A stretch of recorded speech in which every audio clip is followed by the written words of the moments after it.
Okay. Welcome all today. It's great to see you all for our first online webinar in what will become a series. And we have a lot to cover today, so I'm going to go right over to Sherry Reyes. Sherry is our outreach coordinator, and she's going to get things going. Thanks, Sherry. Thank you, Jeff. Good afternoon, folks. My name is Sherry Reyes, and I've been part of the New Jersey Peace Action staff since 2015. I have seen the dedication and love that board members, staff, and volunteers have devoted to the cause of peace. This organization was founded in 1957 and is part of Peace Action National, the largest national grassroots activist organization. The goal of New Jersey Peace Action back then was a singular focus: nuclear disarmament. Today, NJPA activists have added even more to our work over the past 63 years. Abolish nuclear war, promote a more peaceful economy, bring an end to weapons trafficking, encourage non-military solutions to international conflicts, and promote conflict resolution at all levels. The truth of the matter is, when you work together with people who have the same passionate commitment to positive change, there are great things we can accomplish together. Some would have you believe that you have to choose peace or climate change or immigration or social service reform. Dig a little deeper and you find that being committed to peace and the work toward peace is actually connected to every other aspect of making the world better, safer, and more peaceful for all. When you join us today, consider giving also of your time, money, and influence with us in our quest for peace. A few housekeeping details. You will be muted during the webinar, and there are 2 buttons at the bottom of your screen. Please reserve the Q&A area only for questions for Professor Wilkerson. You can use chat for other comments. And remember to visit our website, njpeaceaction.org, for more information, and like and share our Facebook page for the most recent actions where you can participate with us. On our website, you can also check out our brand new online journal in full color. And there's a special offer from Clay Colt and Colt Donnelly. When you click on a button, you will get a special thank you as a result of going through our website. We have a very full agenda today and many wonderful people for you to meet. I have the honor to introduce you to NJPA Board President, Judith Arnold, a long-term activist, to make the first of the awards we have for you today. Judith?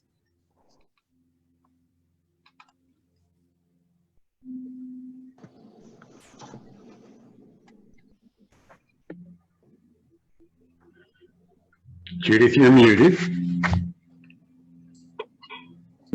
Okay, start again. Hi, my name is Judith Arnold, and I am president of the Board of New Jersey Peace Action, and I am pleased to be here today to present the Person of the Year Award to Laurie Endicott Thomas. Laurie is an organizer of the Morristown Peace Vigil, which has taken place on the Morristown Green on Friday evenings from 6 to 7 p.m. every week since 9/11. In addition to her activism, she has been the editor in medical and academic publishing for more than 25 years and is the author of 4 books on different aspects of medicine. Over the past year, Laurie has worked on designing a new website for New Jersey Peace Action, and we owe her a great deal of thanks for the beautiful new site she has created. I herewith, on behalf of the Board of NJ Peace Action, award the Person of the Year Award 2020 to Laurie Endicott Thomas for her lifelong opposition to war and persistent advocacy, activism, and vigiling for peace and justice, April 19th, 2020. This certificate will be signed by Jeff Hoey and myself, framed, and sent to Laurie when our office reopens. Laurie? Well, thank you very much. I'd like to thank Susan Berkowitz, Tim Sevener, and Jeff Bird for starting the vigil and for standing with me on so many days when the weather was just awful. I'd like to celebrate the memory of Peter Geidel, whom we'd lost last year. He read my book, Not Trivial, before it went to press and gave me insight as to how the United States got involved in World War I. I'd like to thank Jeff Hoey for giving me the opportunity to work on the website. And I want to urge people to support New Jersey Peace Action, either with money or with volunteer hours. And I want to urge people to consider volunteering, because we can teach you lots of valuable computer skills so that will help you in your later career. Thank you so much, Laurie. And now I'm going to turn this over to Peggy Monges, President of New Jersey Peace Action Education Fund. Hello, I'm Peggy Monges, board member of New Jersey Peace Action. Sylvia and Oscar Acklesberg were tireless workers for peace. They were board members, board chairs, giving countless hours in the office, demonstrating and lobbying elected representatives. Each year, New Jersey Peace Action gives the Sylvia and Oscar Acklesberg Peace Award to an organization equally dedicated to achieving peace and justice. I am honored to present this award today to People's Organization for Progress. POP has been working for almost 40 years for peace and justice, meeting weekly in Newark and marching, demonstrating, and vigiling wherever they are needed. They keep our attention focused on the important issues: public school funding, universal health care, raising wages, police brutality, and conflict around the world. New Jersey Peace Action honors People's Organization for Progress with the Sylvia and Oscar Acklesberg Peace Award for their longtime activism and advocacy, striving for racial, social, and economic justice. Power to the people. This will be signed by Judith Arnold, President, and Jeff Hoey, Executive Director, framed and given to POP when we all reopen our offices. And Larry Ham will accept the award for POP. Larry? Well, thank you so very much. I want to thank the board of New Jersey Peace Action, the executive director, all the members and officers of New Jersey Peace Action for considering the People's Organization for Progress and giving us this very, very prestigious award. I would also like to compliment my fellow awardee, Laurie, for her work, because she has also helped the People's Organization for Progress. And thank you, New Jersey Peace Action, for being such a good friend to POP. We have been with you in the office there for a number of years now, and we look forward to a future of struggling together for peace and justice. And finally, there's probably no more important struggle than the struggle for peace. And I look forward to continuing the work around that issue with New Jersey Peace Action. Thank you so very much. Thanks, Larry. Thank you. Thank you, Larry. Thank you, Peggy. My name again is Jeff Hoey. I'm the Executive Director of New Jersey Peace Action, which is a great honor. And I've been doing that since the end of 2018. I want to thank everyone for joining us today. While we're upset about not being able to be face-to-face with all of you at our annual award luncheon, which would be happening right now, had things not gone the way they did, we're surely glad that this technology exists so we can be together and share today. I hope all of you are doing well during this new reality we're all still learning about. We care about all of you and want you to know if there's anything we can do to help, please let us know. Call the office, shoot me an email, let us know how we can help. As for this new world we live in, while it is new in some respects, it's very much the same for many, if not worse, especially for those affected by war and sanctions. Life was already hard. And now as our government ramps up sanctions on Iran, talks about doing so on North Korea, Venezuela, and elsewhere. Our role as peace activists in this society becomes even more important and more crucial. At New Jersey Peace Action, we view our role as that of a grassroots organizers, but also very importantly, as an educational community. Since 1957, we've had a leadership role in educating the public and also elected officials on our issues. To that end, we will be having regular webinars. This is actually the start of a new series we'll be doing going forward, the first of which will be announced for mid-May. We'll have experts sharing about the effects sanctions have on the innocent populations of places like I mentioned earlier. We'll get info out to all of you soon on that. I also want to ask, and this is very important, that you give us feedback on today's webinar and also for ideas to cover for the rest of the year. It's important we hear from you, our supporters. You're our community, and we want to know what you're thinking. We'll also be using this online presence to bring pressure to bear on our elected officials. Watch for emails asking you to make a call or sending an email along to your senator or congressperson, like we did recently, as a matter of fact. New Jersey Peace Action was responsible for getting close to 150 signatures on a letter that went to Senator Robert Menendez, urging him to back off on ramping up sanctions on North Korea. Great work by everyone, many of whom are on this call.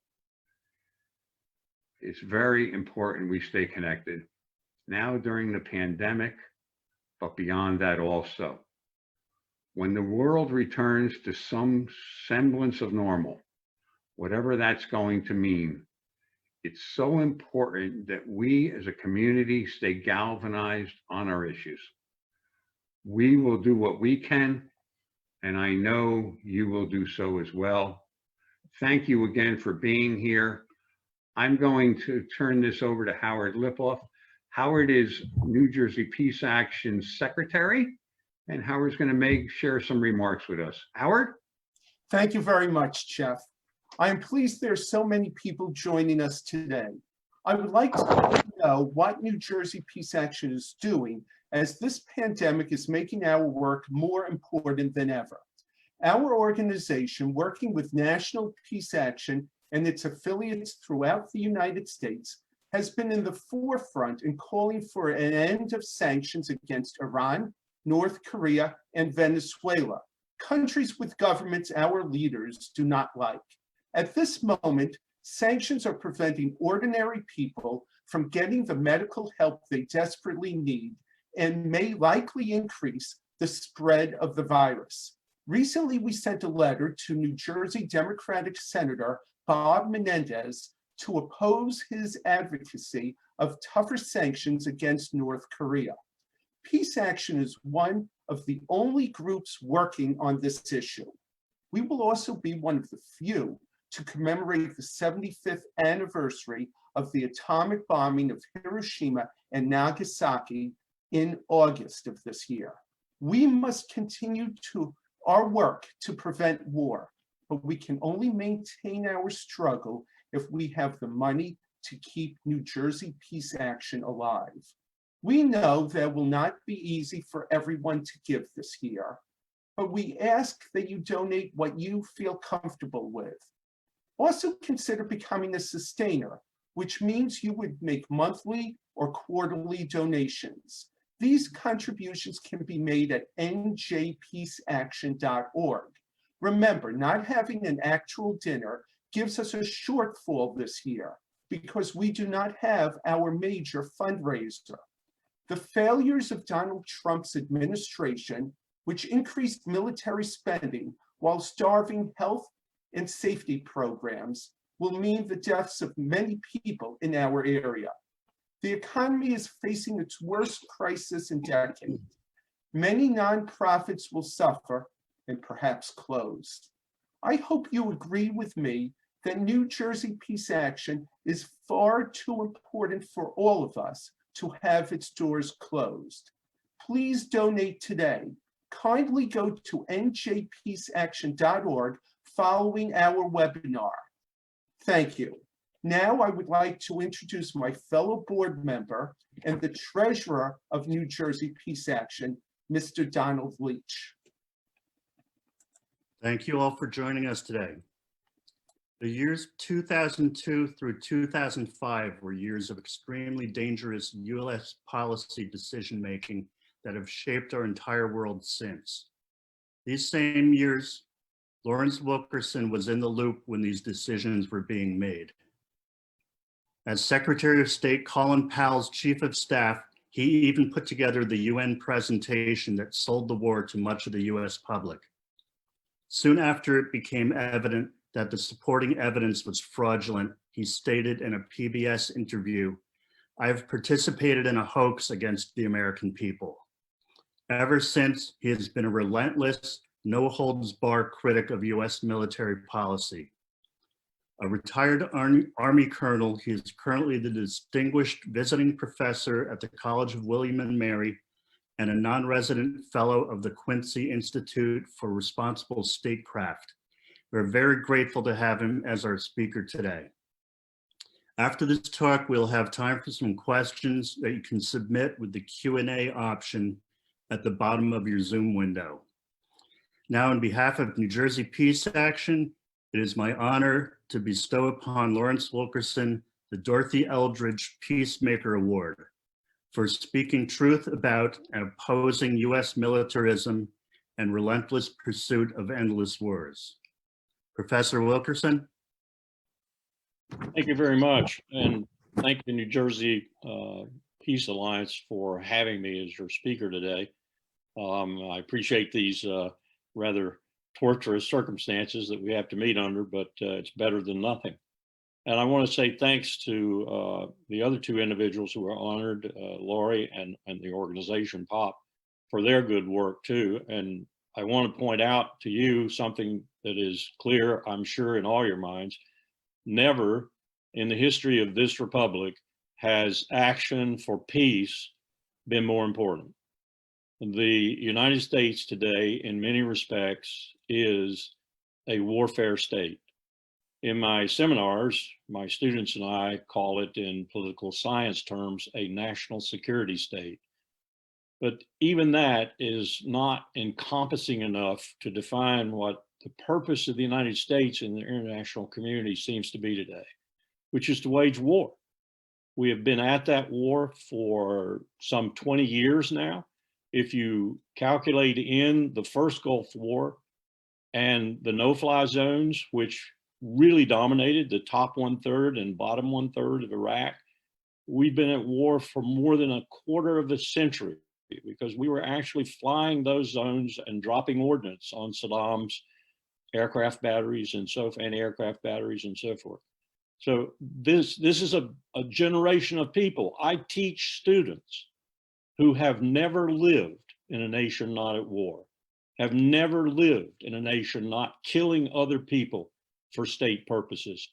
And in the case of Iraq and Afghanistan, killing hundreds of thousands of people, even by DOD's own conservative estimates, for those state purposes. And of course, costing the lives of many Americans as they try to achieve those state purposes. And those state purposes are basically flawed. They're even lies in the sense that was just suggested about the hoax of the presentation at the United Nations. Because these troops know, as my veterans, for example, at William and Mary tell me consistently, they didn't go to Iraq to fight for freedom and justice in the American way. They didn't go to Syria. They didn't go anywhere in these conflicts to do this sort of thing. What they went for was for predatory capitalism. That's the best term you can put on it, predatory capitalism. As General Smedley Butler, a two-time Medal of Honor winner in the Marine Corps, said to the Senate in the 1930s, I've been a criminal for capitalism on 2 continents. I've beaten Al Capone's record even. I operated on 2 continents. At best, he operated in 2 states. That's what the military is about today, is perpetrating the purposes of predatory capitalism and the national security state. My students and I began this semester looking at the dimensions of this state and looking at the crises that it is presently confronting, either through its own making or through its generation of those crises in order to satisfy the demands of the predatory capitalist state that sits right alongside the national security state. Indeed, when I say sits right alongside, I look at companies like ExxonMobil, which have a foot in both camps. ExxonMobil sells fossil fuels to the largest consumer of fossil fuels in the world that isn't a state entity, your Department of Defense. As a matter of fact, as one Brown University professor has pointed out recently, if DOD, the Department of Defense, were a state, it would be a fossil fuel consumer right alongside Portugal. In other words, it would be the 54th or 55th state amongst some 198 states recognized in the world in terms of fossil fuel consumption. So here you have ExxonMobil, a card-carrying member, if you will, billion-dollar obscene profits every year, a member of the predatory capitalist state, at the same time being a member or a provider of product to the national security state. Lockheed Martin, the largest defense contractor in the world, sells more weapons of death than anyone else, including the highly overrated and extraordinarily expensive in terms of taxpayer dollars, F-35 Lightning. Lockheed Martin has a foot in both camps too, keeping the national security state supplied with weapons and at the same time being a quintessential predatory capitalist, making money off of you, the taxpayer, that is unparalleled in the history of this country. Indeed, probably unparalleled in the history of such weapons makers. Their profits are just obscene every year.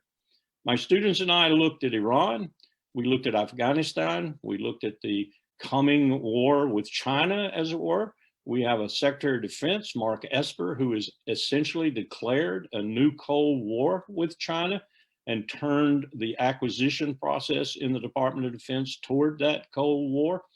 That has re-energized, along with Russia, another crisis we looked at, the nuclear weapons complex, another part of the predatory capitalist state, as well as the national security state.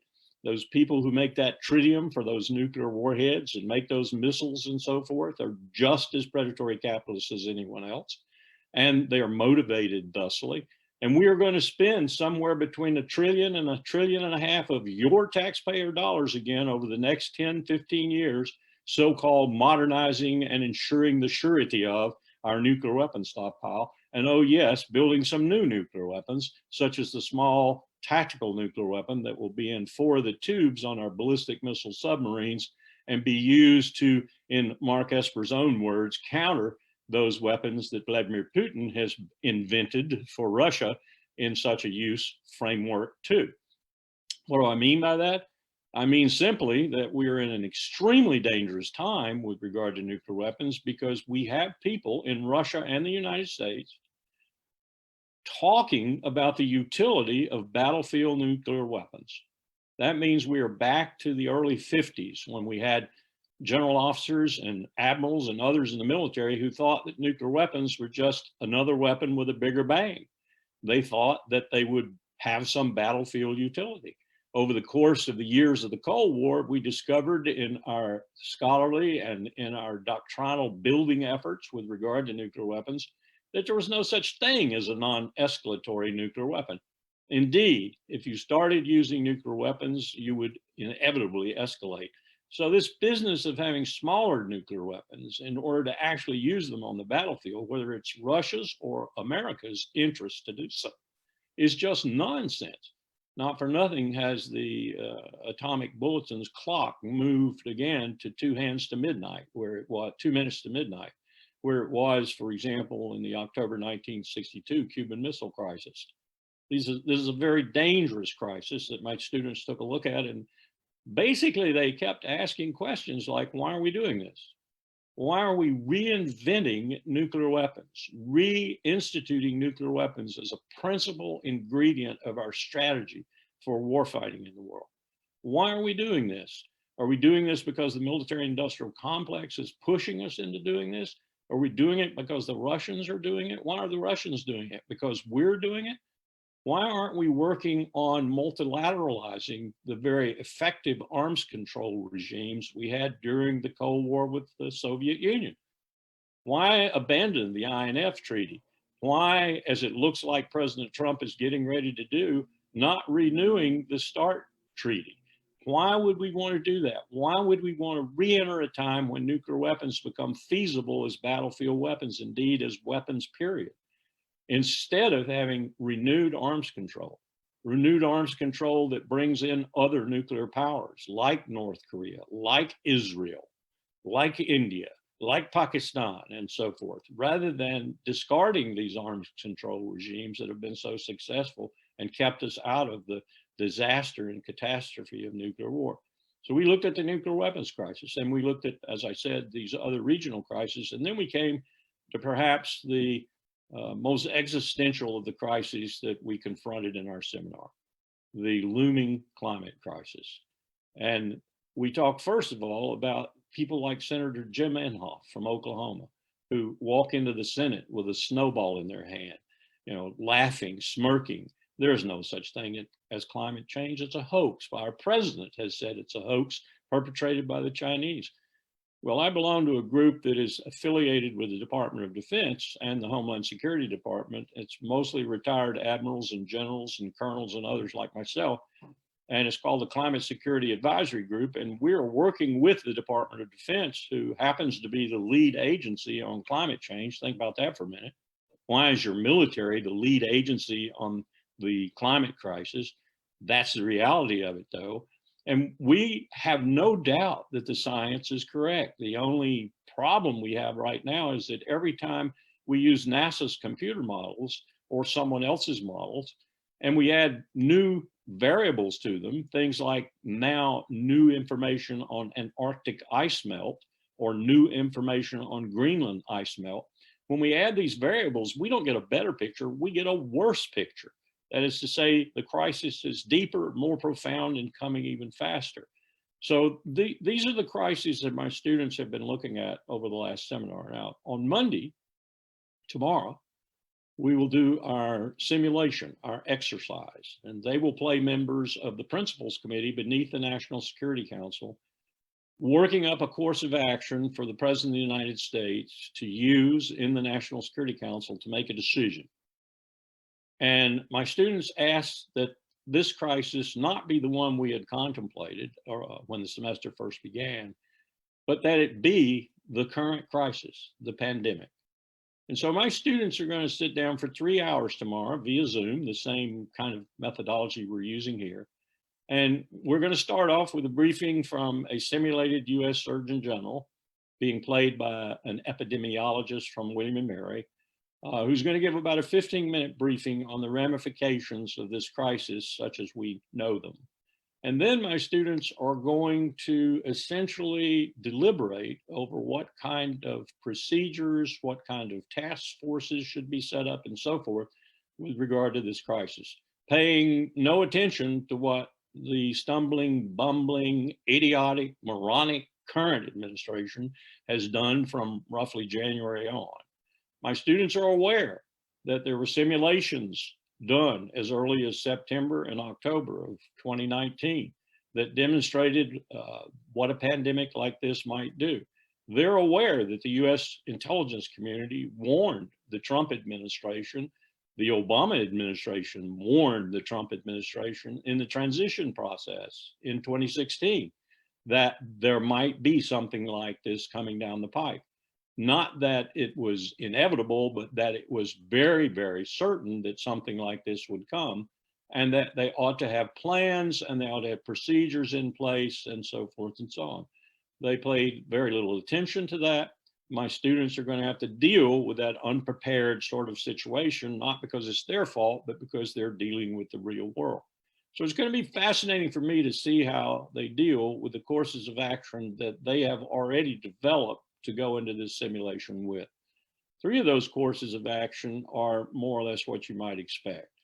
Do we give it to the states and let them handle it? Do we handle it from the federal level? Do we do it in a mixture of the two, or what? These are unclassified. These are the kinds of courses of action, indeed, that you would probably come up with if you sat down and deliberated the situation and the crisis. And then they're going to have a classified one. And the classified one simply says that the economy is more important than people's lives. And they're going to have all kinds of statistics and analyses in the appendixes to these courses of action. And in this particular one, they're going to have the economic analysis done by the head of the National Economic Council for this simulation, a young man from New York who happens to be in the financial business. They're going to have a choice between 1 million to 2 million Americans potentially dying over the course of the next 12 months. If they do indeed say the economy is more important than people's lives, or bringing the economy to a 1 month, 2 month, or even 3 month halt, so to speak, while they try to save these lives. Realizing that the analysis tells them with each 30 days of halting the economy, they are potentially going to kill more people in the world and more people potentially in the United States than the virus will kill, but over a longer period of time, because of the damage done to the economy, because of the massive unemployment, because of all the problems associated with businesses collapsing, and with a situation that could well be worse than the Great Depression in the 1930s. My students are going to, in other words, be put under the gun. This is an incredible set of circumstances we're in right now. It's an incredible set of decision variables that my students are going to be looking at. And I hope, pedagogically speaking, educationally speaking, that they take something from this that teaches them more about the national security decision-making process and about their country. Makes better citizens of them too. I'm no predictor. I don't know what kind of solution they're going to come up with. I've run simulations like this before, where I put my students under the gun for some really serious decision making. But we'll see. At the close of it, we'll have what we call a hot wash up, and we'll do an after action review, if you will, and talk about it. I've done this with torture, for example. And I've been stunned sometimes about the decisions that young people make with regard to torture. I put them in the same boat that we were in 2003 and 2004. I put them in the same, as much as I can simulate the tension of having had the attacks in New York and the attack on the Pentagon and fearing future attacks and so forth. And I have been somewhat stunned throughout these exercises when my students elect to do some form of torture.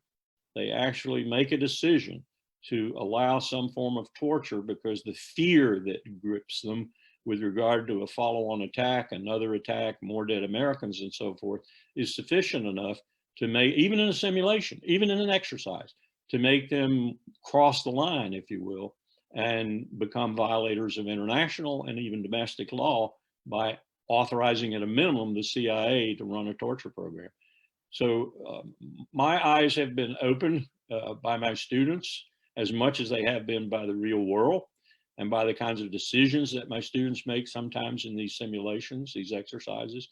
I am encouraged by the fact that they usually do this with extraordinary deliberation, forethought, study, analysis, and so forth. But it's still somewhat disturbing from time to time to understand that 54% of Americans, for example, still in polls support some form of torture if their country is in extremis. The UN Convention Against Torture is very explicit about that. No national emergency, no in extremis circumstance can authorize or validate or make legal torture. And yet people do this. So we're looking at a situation on Monday that might even put them into more of a turmoil than even the torture issue. But it's going to be fascinating for me and fascinating educationally to see how they deal with these issues. We are seeing how Donald Trump deals with these issues and how much of his sycophantic and now not even confirmed by the Congress staff and cabinet do with these sorts of issues. It's not a very encouraging picture. when you put together all of the things that I've talked about, the predatory capitalist state, which is bankrupting this country, we now have an aggregate debt that is more than 100% of our gross domestic product. Our annual interest payments on that debt and our annual defense budget by 2030, by the Congressional Budget Office's own analysis, will consume all federal spending. There will be no other discretionary federal spending. Every entitlement program, the defense budget, and the interest payments on the debt will consume every penny of the federal budget every year thereafter. That's the bad physical situation we're in. We're looking at the climate crisis. We're looking at nuclear weapons having a resurgence around the globe. This is probably one of the most dangerous times, not just America, but the globe and perhaps even the planet has ever confronted. And yet, look at the leadership we have. Look at what's been put in the White House to lead this country of almost 330 million people. Look at it in despair, because there is no relief in sight from this administration. That's why I think groups like yours and others around this country who are working feverishly in the trenches every day, grassroots level, every level in this country, to bring about a better solution to our problems, to bring about peace in the world, are so critically important, because that's the only thing at the end of the day that's going to stop the kinds of things that are happening in our republic right now. Things that would have made George Washington and Thomas Jefferson and James Madison and Benjamin Franklin and all of those people who started this experiment, as flawed as it was. And most of them realized it was flawed at the beginning. My God, we had a constitution that called Black people 3/5 of a human. And we only did that because the South wanted that for representation in the Congress to get power against the North. So this has never been a perfect republic. It has never been a perfect union, but we've always, I think, tried to strive towards that end goal. And that was the founders' expectation, that we would do that. We would strive towards that end goal. Well, we're at a hiatus of that striving right now. We're at a point where we're not striving for a more perfect union. We're striving to destroy the union. And all those things that I pointed out to are part and parcel of that destruction. And the only thing that can stop that is you, the American people working zealously to prevent it. Thank you very much.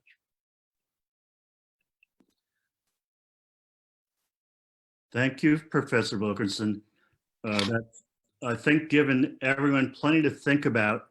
We're starting to see a few more questions in the Q&A option at the bottom of Zoom. Please keep them coming in. We'll try to answer as many as we can. We have a couple that have come from some of our members on email. We'll just get through two of those quickly, then go to the ones that have come in today. Given the recent situation with the USS Theodore Roosevelt, what potential effects could the pandemic have on the military? It's also noted we've been preparing for doomsday scenarios for who knows how long. Just how prepared are we? Well, those are both good questions. My Secretary of Defense, being played by one of my students tomorrow, will no doubt ask the question of the group that's assembled around him, Secretary of State, Secretary of Homeland Security, and other members of the cabinet. He will point out that that is a problem that he's confronting. Roosevelt, CVN 71 is just one indication of that. You probably know that one of the young warrant officers, or a petty officer on the ship, 41 years old, has died, and that they have over 600 cases of the Roosevelt crew. That's a problem throughout the submarine force. It's a problem throughout the surface Navy force. It's a problem throughout the military. I know that the chiefs are talking right now about not having the proper testing capability and so forth. How much is that going to influence our ability to provide national security just on the basis of a real threat to this country is a huge question right now. I think Captain Crozier probably did the right thing to bring this to the light, because I know the Navy admirals, they were not being very responsive. I know the military leadership today very well. They're not very responsive to this sort of thing. They try to cover it up. They try to hide it. Indeed, I was part and parcel of some of that when I was in the military, and especially when I was in the Pentagon. So it's a problem.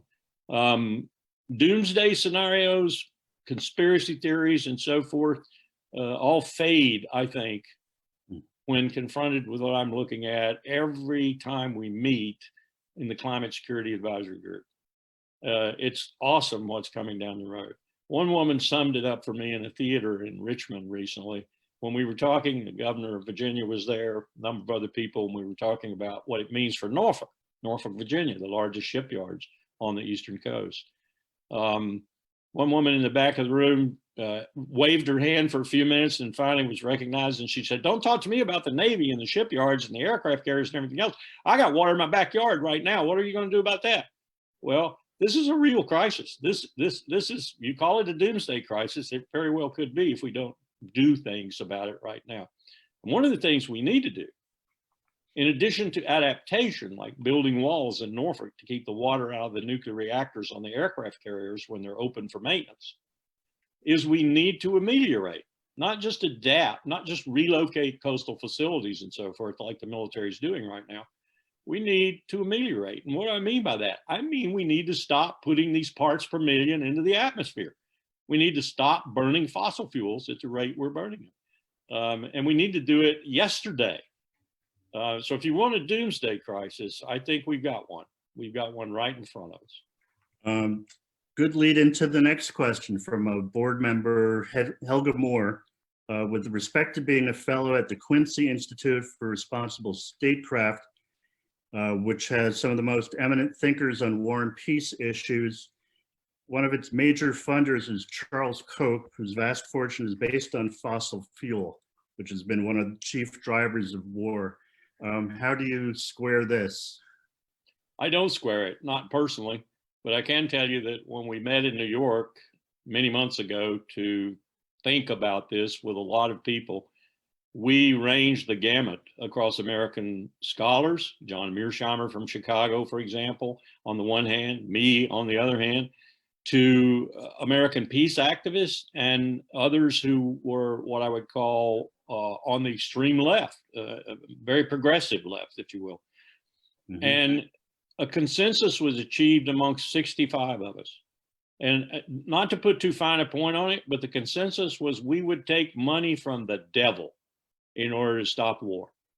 That was what everyone on each side said. So George Soros gave us money, Charles Koch gave us money, or rather the Koch Institute gave us money, and others in between gave us money. And again, we took the money so we could do our best to stop endless stupid wars. Okay, I like that answer. We have a question, the first one from our Q&A option from, I believe it's Captain James Lee, who is a chaplain at Guantanamo. And excuse me, I'm going to shorten this a little bit.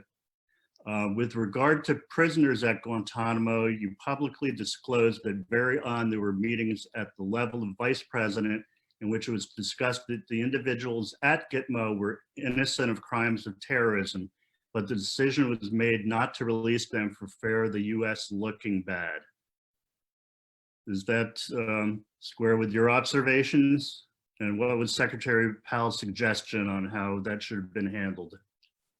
There were some real tortured conversations, if you will, early on. We knew that in numbers sometimes escape me now, but I seem to recall 742. We knew that in the initial 742 people who came in from all over Pakistan, Afghanistan, and elsewhere, that many of them were picked up on the battlefield with no vetting whatsoever, that many of them were handed over for $5,000 or more in bonuses that we gave to people, Pakistanis, for example. We knew positively that some of them were just enemies of people and not terrorists, and those people got rid of their enemies by accepting the $5,000 payment and shipping the guy off as a terrorist. We also knew we had lots of other countries' people there. So the first thing Powell wanted to do was to repatriate the Brits and others whom we knew belonged to countries that could take care of them. So the first indication I got of problems was that Rumsfeld, Secretary of Defense Rumsfeld, acting no doubt under the guidance of Vice President Cheney, wouldn't even let those prisoners be repatriated. So we had calls from Jack Straw, the foreign minister of the United Kingdom, for example. Colin, what are you doing? Don't you think we have the capacity to imprison these guys, to interrogate them, and we won't share intelligence with you? So they're our citizens. Give them back to us. This is not legal. That was the first problem. The second problem, it became clear very early on that a lot of these people were, as I said, just picked up on the battlefield or near the battlefield. They weren't guilty of terrorism, or if they were guilty, they were nothing more than taxi drivers or people who drove a terrorist from one point to the other point and got caught up in the mess. So the clear indication at that point was that Rumsfeld was screwing up the works. He was not going to allow us to release these people. So later, when I become in 2004, Powell's front man for finding out what happened that got us to Abu Ghraib, and those were his words. He said, Larry, there are going to be some photos come out that are really terrible. They're going to show US soldiers involved with torturing Iraqis. You've got to find out how we got here. Well, as I did that research and so forth, I found out that one of the reasons we would not release the prisoners in Guantanamo, whom we knew were not guilty of anything more than being caught, was because we didn't want the political fallout of being exposed in that way. You may recall that President Bush made a decision when he closed the secret prisons, when they suddenly became not secret, to send 13 or 14 of the most hardcore, including Khalid Sheikh Mohammed, the mastermind of 9/11, to Guantanamo. It's always been my thought that he sent them there so we would at least have some terrorists at Guantanamo. So those are the facts for me. Those are the things that I discovered from both classified and unclassified information. And I have to conclude that many of the people we incarcerated were guilty of nothing more than being minor Al-Qaeda operatives, if you will, or on the broader scale, being guilty of nothing except having been caught. Mm-hmm. Okay, we have another question from our former executive director, Madeline Hoffman. She asks, what do you think about the international call to lift sanctions on almost 1/3 of the world's population who are suffering beneath US imposed illegal, coercive economic measures and warfare? Excellent question, and I couldn't agree more with the way she phrased it, or you phrased it, both of you phrased it. It is economic warfare. It is not sanctions, it is economic warfare. And as a matter of fact, were we not the biggest guy on the block, these countries would have every justification in fighting us back with whatever instruments of war they chose to select. Now, of course, Venezuela is not going to do that. Iran is only going to do that to the extent that it can, and we've seen some of that. Other countries who don't have the kind of military capacity we do, they're not going to do it. So what are we doing? We're being the Athenians of the Peloponnesian League. Remember that story from Thucydides? Thucydides, by the way, was a general in the Athenian military and a historian. And he said, the reason this happens is because the powerful do to the weak what the powerful want to do, and the weak take it. And that's the truth. That's the reason the United States gets away with this. Well, what it's doing to us across the globe now, all these sanctions, these coups, we tried to overthrow Hugo Chavez, then Nicolas Maduro, with actual coup perpetrated by the CIA in Venezuela. I was there in 2002 when we tried to overthrow Hugo Chavez and fell on our faces, completely messed it up.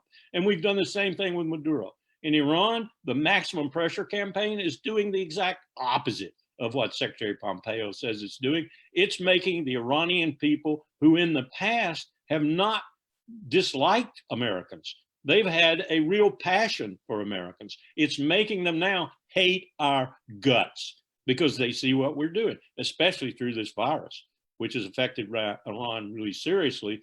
And our sanctions are keeping Iran from having the capacity to deal with this outbreak. So the answer to the question is these sanctions are war. The United States is at war with 1/3 of the world, and the rest of the world can't fight us back because they don't have the military capacity. But here's what's going to happen eventually, in my estimation. the rest of the world is going to gang up, and it's going to get together, and it's going to balance our power.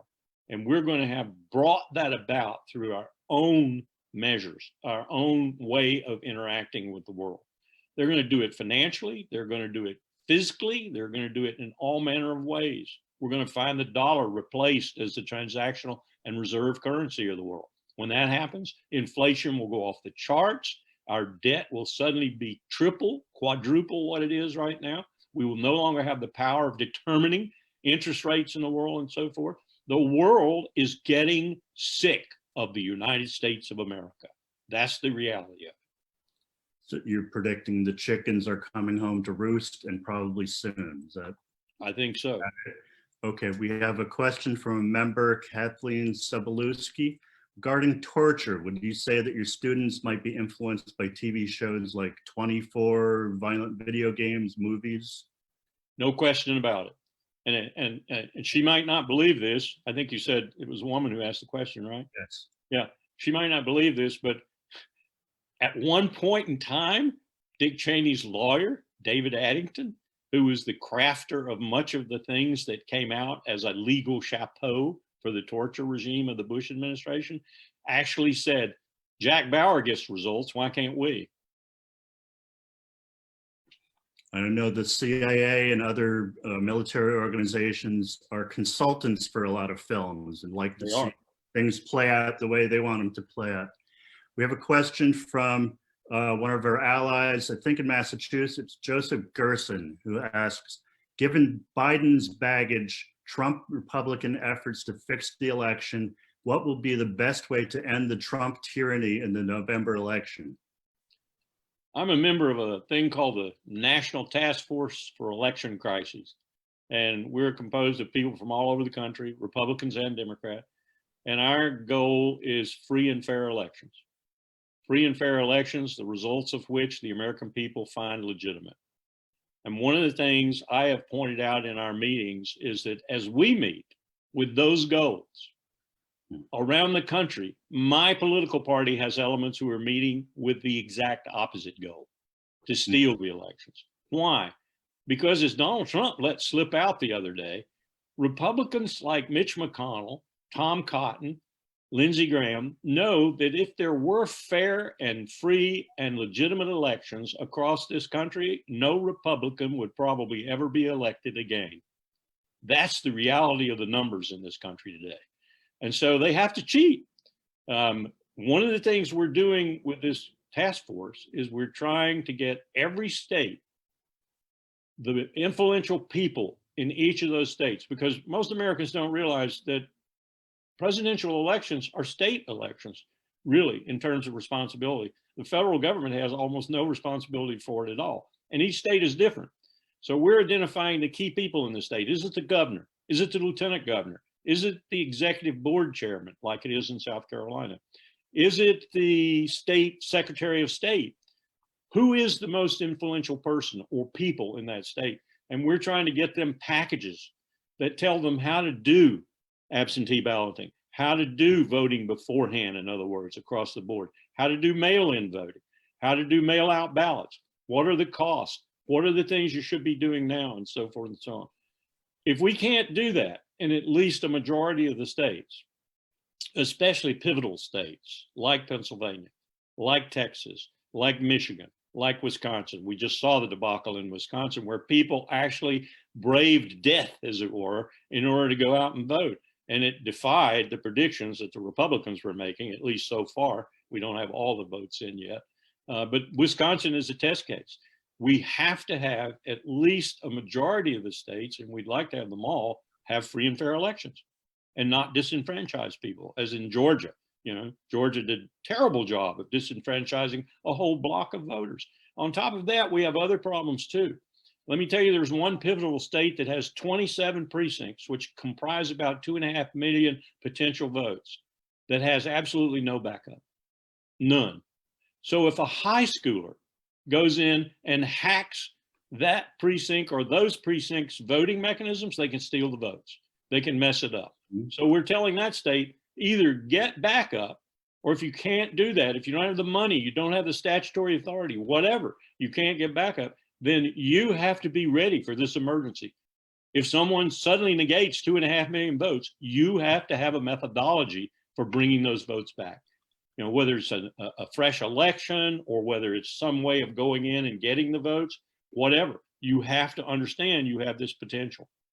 So we're doing that all across the country. We hope that that, plus all the work we know lots of other groups are doing, is effective in time and gets rid of the individual in the office right now. Because we don't see any way in the world that if they're free and fair elections, this guy survives. How are we doing on time, Jeff? Do we have time for? That's why I just wanted to pop on for a minute. Larry, are you all right running over a few minutes just because there's just 5 or 6 more questions, I think, in the queue? Are you okay for a few more minutes? Sure, yeah. Okay. We'll just try to get to a few more and running just a couple of minutes over. Thanks, everybody. Okay. We have one from our longtime member, Jane Califf. She asks, how do you keep your students from getting depressed and hopeless with all the important history and information they're getting? That's a very good question too, and one I labor to try and deal with almost every seminar. I'm impressed by the 18, 19, 20, 21-year-old cohort that's coming up, though they are in some ways acutely aware they're going to leave school with a home mortgage on their back, that in addition to that, that my generation and generations after my own have left them with a debt burden that's unparalleled, that we have dropped the ball, as Greta Thunberg has so eloquently pointed out, with regard to their future, their posterity. One of my students said to me, it's as if your generation, sir, didn't realize that it said, and our posterity, you know, when we were doing the preamble to the Constitution. We're the posterity, and we have a really hard life ahead of us. I'm finding the same thing from young Jewish Americans who are absolutely disconsolate about Netanyahu's policies in Israel, particularly the annexation of the West Bank and the Golan Heights and eradication of homes in Jerusalem and so forth. Young people have a big burden on their shoulders these days. But I am encouraged by the fact that they see this, they recognize the aggregate responsibility for it being that way, and yet they still have a desire to move forward and try to change things. And one of the things that they most are interested in is what you're interested in, peace. Okay, we have a question from another longtime member, Evangeline Binder. She's concerned that even if Vice President Biden is elected, the same policy in regards to sanction, nuclear weapons, and all this will continue. Where and how do we begin to change that? I wish she were not right. I don't see a hair's breadth of difference except in public posture between the leadership in the Democratic Party and the leadership in the Republican Party. I know that's a harsh statement, but I've been with almost every senator and almost every representative in the past 2 years trying to get the United States out of its support for Saudi Arabia and the Emirates in the war in Yemen. And I've heard comments from senators that would boggle your mind. One senator looked at me, a woman looked at me, and she said, it's a niche issue for me. I had just told her that it was the greatest humanitarian disaster since World War II, that the cholera outbreak was unprecedented, that thousands upon thousands were going to die. I'd shown her a picture of a school bus that was hit by a Lockheed Martin Raytheon bomb, children killed, some 40 plus. And she said, quote, well, this is a niche issue for me. I almost came out of my seat. These are the kind of people in both parties that we have in the Congress of the United States, with some exception, but not a lot of exception. We need to root them out. We need to throw them out. We need to get new people. And if they're bad people, we need to throw them out and get another new person. We need an entirely new, full of courage, full of heart, full of efforts for peace Congress. We don't have it right now. We have only had one time in our history, in my view, one time that we had a corrupted legislative branch, a corrupted executive, and a corrupted Supreme Court. It was 1850. You know what came about from that. An interesting lead into our next question from Charles Courtney. I'll shorten what he said here, but his comment is, our member of Congress is Mikey Sherrill, an Annapolis graduate and former helicopter pilot who supports acquisition of new weapons and votes for every military funding proposal. Could your speech be made available to her? Sure. I'll tell you, one of the greatest misrepresentations in America is that veterans might be good Congress members. You have to be very careful about the veteran you pick. Okay, let's see. A question from Laura Lieben, I think is how it's pronounced. What was it like to be with Powell at the UN when he was explaining why we had to invade Iraq? I had been working for about 7 straight days and nights. My team, the same. We had had maybe 5 hours sleep in the entire time. We were so eager to sleep that when we were in the Waldorf Astoria the night before the presentation, I had to walk around the room waking people up at their computers in order to finish the presentation. That's all we were focused on, the technical, logistical aspects of getting the presentation going. When I watched it in the UN Security Council, off to the side of the actual council, it was the first time I saw the entire thing from start to finish without interruption. And my reaction was one of, this is all circumstantial. I'm not sure that it made the case in any really hard-hitting way. I walked out onto 42nd Street, I think it is, into the bracing February air in New York City, and I just kind of ambled along looking for a place to get something to eat because I also hadn't eaten in about 2 days. And I was thinking the whole time I was walking that the real purpose that George W. Bush and Richard Cheney had in putting Powell before the UN Security Council was to put the most credible member of the Bush administration in front of the American people. And I was sort of ashamed of that. That was my feeling at that time. Okay, we have an anonymous attendee who asks, the continuing and growing Israeli settlements that require confiscating more Palestinian land and water resources make the possibility of a two-state solution even more improbable, yet the US, the EU, and the UN keep talking about a two-state solution as a way of going forward. Israel is the #1 recipient of US foreign aid. What can be done, and what is your message to US peace activists about what they can do? We need a powerful president, a courageous president, and at least a number of congressional members to support him or her. And we need to say to Israel, the money stops. If you don't do what we ask you to do in some way, fashion, or form, the money stops. And the first thing we're asking you to do is to return to the conditions expressed in the Middle East peace process all along. That is the 67 borders. That is the right to return in some form or another. That is some kind of settlement of grievances and so forth. That is Jerusalem as the capital of both eventual states, Palestine and Israel. That is not going to happen.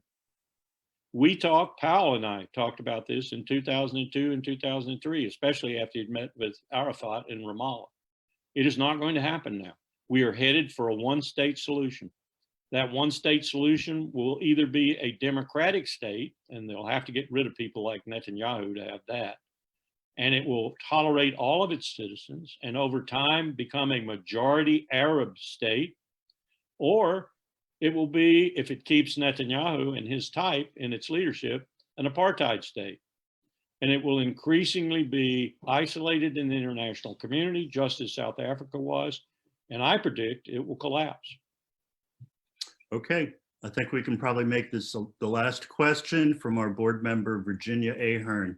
She asks, who are the members of Congress you mentioned who are a little bit better than the other ones? And would it be good for New Jersey Peace Action to know who they are, to talk to them, pay attention to them? I think so. I think one of the most encouraging young men I've met in a long time is the gentleman from California in the House, Rohana.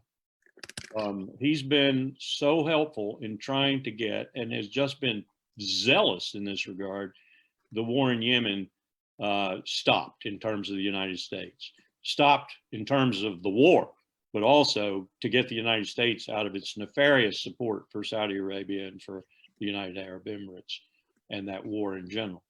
He's also been very anti-war, period, and been very effective in trying to resurrect the War Powers Resolution and use it for what it was intended, to curb the president's ability to wage war. Another one is Senator Murphy in the other house. Senator Murphy has been very influential in that regard too, trying to stop these wars, trying to get some sense in the spending on these wars. You know, we haven't even talked about the spending on these wars. If you're looking at DOD's estimate, it's $2 trillion. And if you're looking at Brown University's Watson Institute's estimates, which I think are closer to the truth because they take all the other costs like veterans into consideration, it's close to $5 trillion we have spent on these wars, and they've gotten us nothing.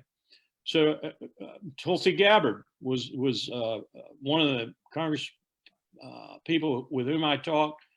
I don't know what people think about her other views, but I can tell you this: when I talked to Tulsi about the Iran agreement, the nuclear agreement, the JCPOA, when we were first trying to get it through the Congress, I never met anybody more knowledgeable on it. In fact, when I left her office after about an hour of conversation, I said, "Tulsi, you know more about this agreement than I do."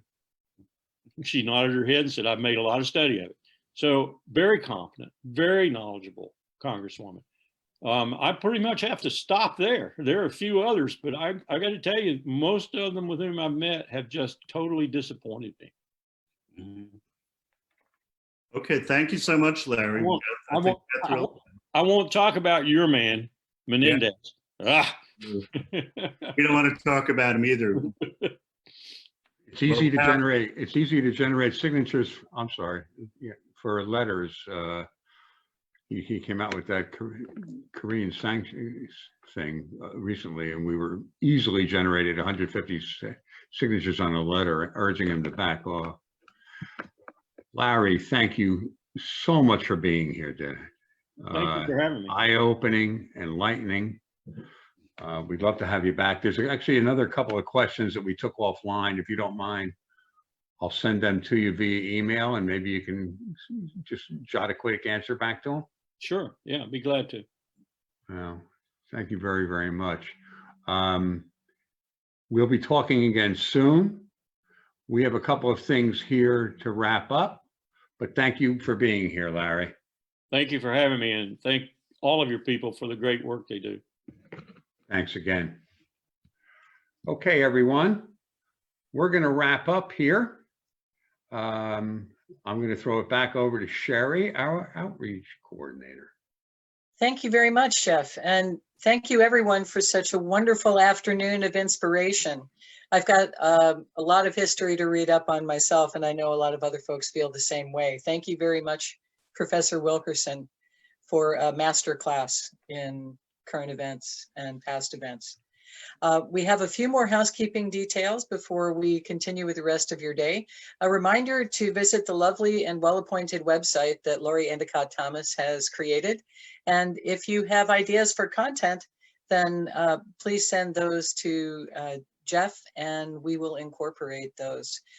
Remember that our journal, for the first time ever, is available online. And while we are very basic, black and white with the interior, the cover, as always, is absolutely beautiful, and the inside now features color ads and information as well.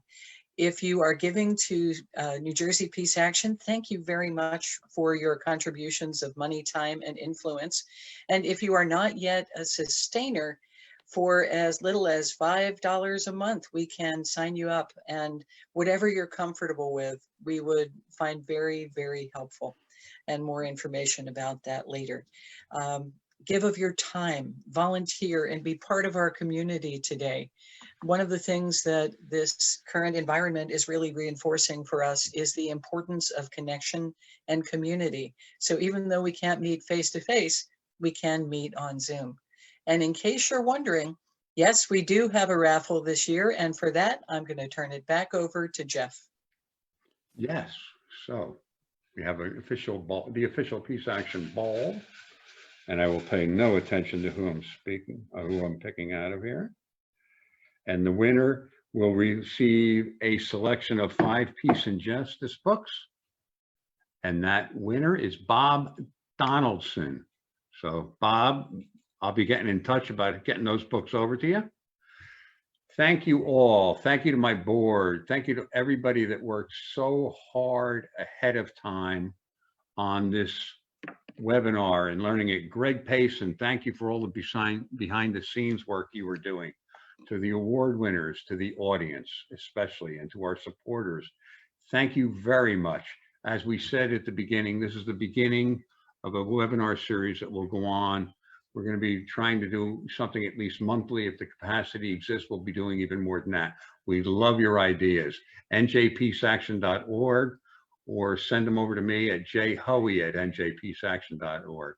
Thank you. We'll let you get on with the rest of your day. Thank you very much for spending this hour plus with us. Have a great day, everybody. Peace out.